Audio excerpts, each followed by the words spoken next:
Times of India হয় ইন্ডিয়ার আর একটা র এ ব্রিফ নেওয়া পত্রিকা। দুইটা পত্রিকার কথা আগের দিনও বলেছি, হিন্দুস্তান টাইমস আর টাইমস অফ ইন্ডিয়া দুইটাই মেন স্ট্রিমের পত্রিকা হয়েও তার রয়ে ব্রিফিং নিয়ে রিপোর্ট করে।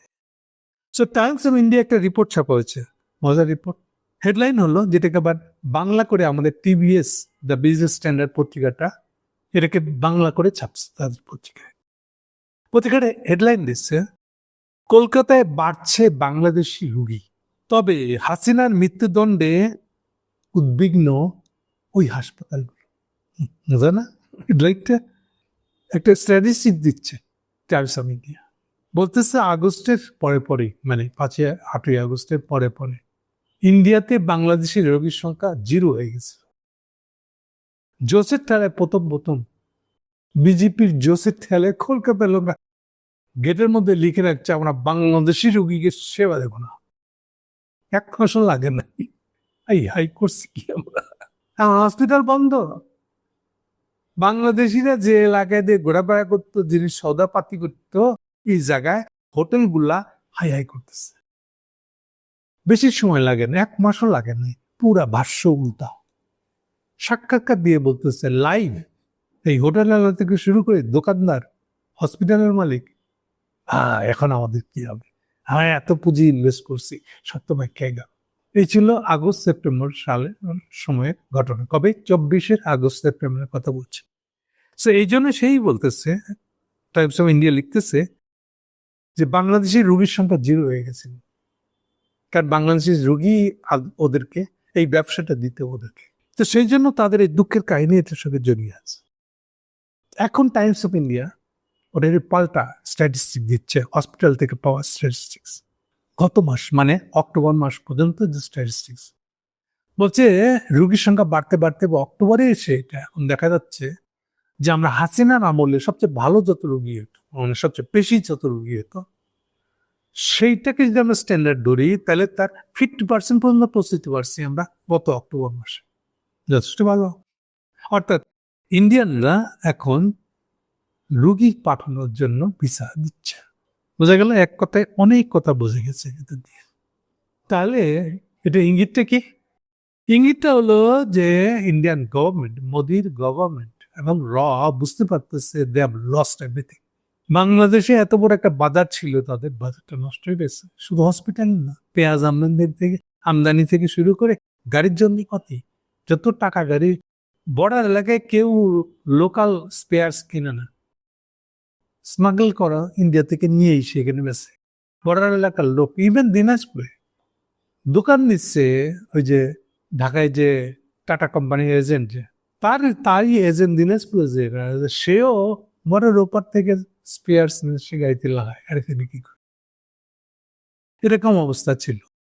এখন তো পুরাটাই একেবারে বসে গেছে। এই বাজারটাকে আবার চালু করতে হবে, তো স্বাভাবিক। এটি তো তার একটা বড় পাওনা ছিল, উপরি পাওনা ইন্ডিয়ার জন্য। এই সবই তো সে ফেরত চায়। এখন টের পাচ্ছে যে তারা কি বিশাল জিনিস হারা ফেলাছে। এই জন্য হেডলাইনে দিচ্ছে যে তাই হাসিনার ফাঁসি হওয়াতে হসপিটালগুলা উদ্বিগ্ন হয়ে গেছে।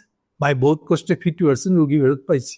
এখন যদি আবার হাসিনার বিচারকে কেন্দ্র করে ইন্ডিয়া কোনো উল্টাপাল্টা করে, তাহলে এখন কি হবে? তাহলে তো আবার রোগী আবার পেটে ব্যথা হয়ে যাবে। আমার রোগী নেই। আগে আপনাদেরকে একটু বলে দিই, কেন কলকাতায় বাংলাদেশি রোগীদের এত কদর, আর বাংলাদেশেও হসপিটালের রোগীর কদর নাই কেন? এটাকে বলে পারচেসিং পাওয়ার।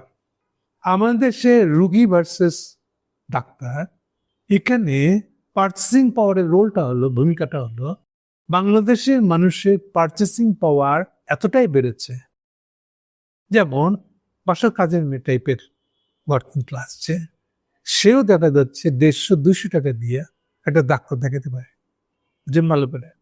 যদিও আজকাল ডাক্তার বাংলাদেশি 1000 টাকার কমে রোগী দেখে না, কিন্তু ধরেন যে আপনার বাংলাদেশ মেডিকেল হসপিটাল, প্রাইভেট যেটা মেডিকেল কলেজ হসপিটাল, সেখানে দেখাতে গেলে 150 টাকা থেকে 250 টাকা 300 টাকার মধ্যে ডাক্তার দেখানো যায়। তো সেটা আমাদের বাসায় কাজ করা যেসব মহিলারা থাকে, ওরা এটা অ্যাফোর্ড করতে পারে। এটাতেই বুঝতে পারেন পারচেসিং পাওয়ারটা কতটা শক্তিশালী। তাহলে এই রুগীটা যখন বাজারে ঢুকছে, তখন ও এমন কোনো ডাক্তার দেখতে পাবেন না আপনি যে একটা চেম্বার খুলে বসে অথচ রোগী নেই।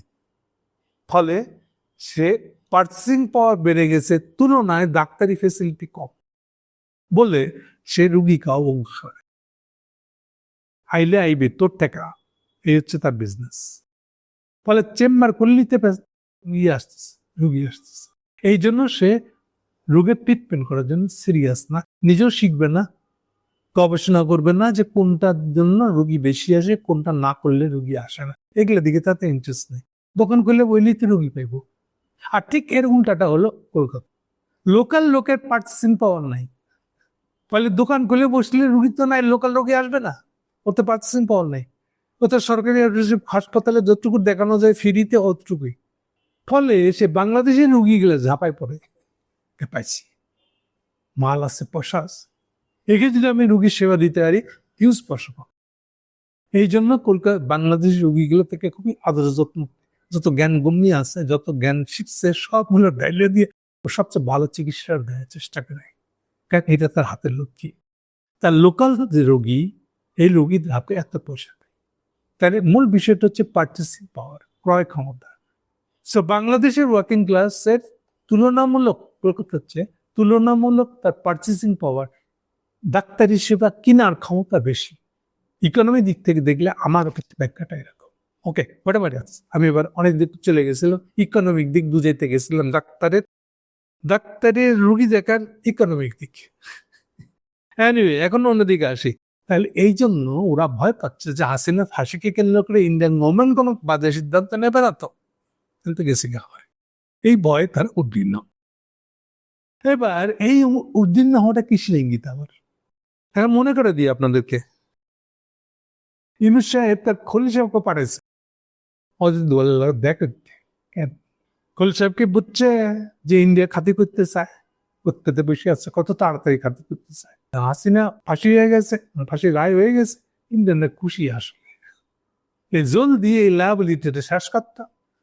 বাংলাদেশে এই বাজার পড়ে আছে আমার জন্য, এটা হাত টসকাই যাইতেছে, তাড়াতাড়ি এইটাতে কখন আবার রিপেয়ার করে আনতে পারবো, এইটা হচ্ছে ইন্ডিয়ান চাহিদা। ইউনূস সাহেব, খলিল সাহেব কি এটা বুঝতে পেরেছে? এই জন্যই কি তারা ইন্ডিয়া সফরে গেছে? এই জন্যই কি রুগীদের ইন্ডিয়া যাওয়ার ভিসা ইন্ডিয়া মোর অ্যাভেলেবল করে দিয়েছে ঢাকায়? সম্পর্ক আছে কিনা টাকায় দেখে। কিন্তু এটা পরিষ্কার যে মোদী সরকার বুঝে গেছে তাদের সিদ্ধান্ত ঠিক ছিল না, তাদের এই যে বাজারটা হারাইছে, এই বাজার হারাটার দরকার ছিল না। তা আসলে এই সিদ্ধান্ত নিয়ে এই যে ইসকন নামায়, চিন্ময় নামায় তাদের কোনো লাভ হয় না, ভিসা বন্ধ করে তাদের কোনোই লাভ হয় নাই, লস লস আর লস। এমনকি এই রুগী যাইতে একেবারে ভেলোর পর্যন্ত, দক্ষিণে তামিলনাড়ু এত পর্যন্ত বাংলাদেশি রুগী যাইত। অলরেডি বাংলাদেশ পাল্টা হসপিটাল তৈরি করা শুরু করছে। নীলফামারীতেও একটা হসপিটাল হচ্ছে, চাইনিজ হসপিটাল, ঢাকাতে তো হচ্ছে, তুরস্কও আসতেছে হসপিটাল করতে। ফলে এগুলা খুবই উন্নত স্ট্যান্ডার্ডের হসপিটাল হবে। এটা হলে তো আরেকবার ধাক্কা খাবে। সব মিলে তাহলে ব্যাপারটা দাঁড়িয়েছে এই, শেষটা করি, শেষ করি যে কথাটা বলে, তার মানে খলিলকে পাঠিয়েছে কিগুলো জেনে বা না জেনে পাঠিয়েছে, হোয়াটএভার, কি জন্য পাঠিয়েছে? কারণ অন্য জায়গায় বলেছিলাম আমি যে খলিলকে পাঠিয়েছে ইউনূস সাহেবের ক্ষমতাটাকে স্থায়ী করার একটা আগ্রহ আছে তাদের, এই ব্যাপারে তারা ইন্ডিয়ার সমর্থন চায়। এখন এই দুটোর কি ম্যাচ মেকিং হবে? ইন্ডিয়ার স্বার্থ নিবে, ইউনূস সাহেব খলিল সাহেবকে দিয়ে স্বার্থ নিয়ে আসবে। এই প্রসঙ্গে আমার মন্তব্য দিয়ে শেষ করব। আমি মনে করি খলিল সাহেবকে খালি হাতে ফেরত আসতে হবে, নো ডিল।